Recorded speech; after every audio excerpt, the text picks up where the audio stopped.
বিসমিল্লাহির রহমানির রহিম। আসসালামু আলাইকুম। সকলকে আমার রান্নাঘরে স্বাগত জানাচ্ছি। আজকে আমার রান্নাঘরে নিয়ে আসলাম ঢ্যাঁড়সের ভর্তা।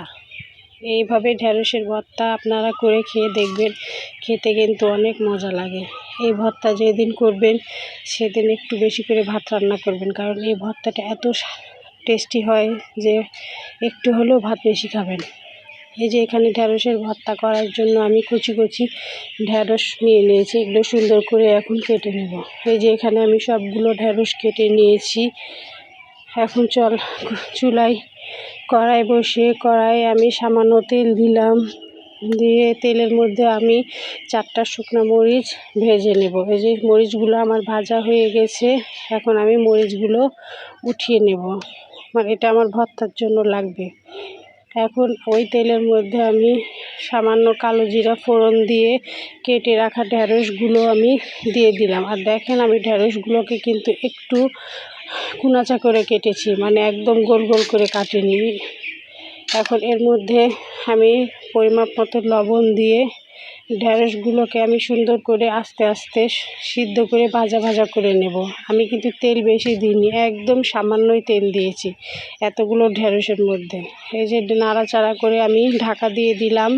কিছুক্ষণ পর ঢাকা উঠিয়ে আবার একটু নাড়াচাড়া করে দিচ্ছি, না হলে নিচ থেকে পুড়ে যাবে, কিন্তু ওপরের গুলা কাঁচা থেকে যাবে। এই জন্য আমি বারবার ঢেকে ঢেকে দেব। আর একটু পর পর ঢাকা উঠিয়ে নাড়াচাড়ায় যে আবার ঢাকা উঠিয়ে নাড়াচাড়া করে দিচ্ছি। দেখেন একটু সময় ধরে রেখেছিলাম, তাতেই নিচের 2-1টা কেমন লাল লাল হয়ে গেছে। এই যে ঢ্যাঁড়সগুলো আমার মোটামুটি সিদ্ধ হয়ে গেছে। এখন আমি শুধু এগুলো শুকনো করে নেব। এই যে আবার ঢাকা দিয়ে দিলাম। কিছুক্ষণ পর ঢাকা উঠিয়ে আবার আমি নাড়াচাড়া করে এই যে আবার ঢাকা দিয়ে দিলাম। বন্ধুরা, যেখান থেকে আমার ভিডিও দেখেন না কেন, আপনাদের কাছে একটা অনুরোধ রইল যে আপনারা আমার ভিডিও যদি ভালো লাগে তো অবশ্যই একটা লাইক দিয়ে ভিডিও দেখা শুরু করবেন। আপনারা অনেকেই আমার ভিডিও দেখেন কিন্তু একটা লাইক দেন না।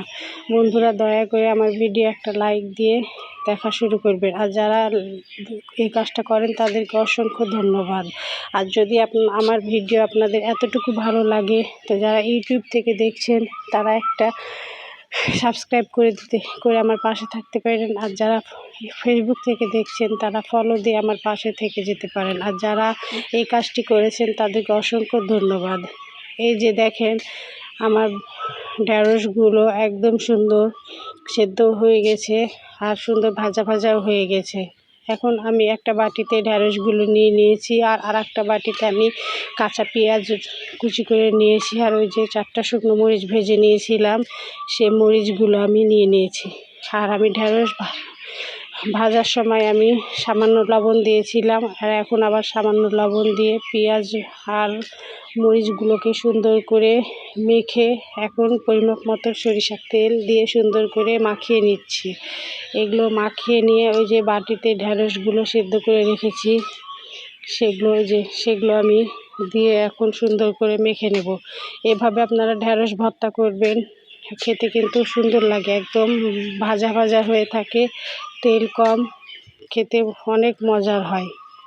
আপনারা একবার করে দেখতে পারেন। আমার কিন্তু এই ঢ্যাঁড়স ভর্তাটা খেতে অনেক মজা লাগে। ধন্যবাদ বন্ধুরা।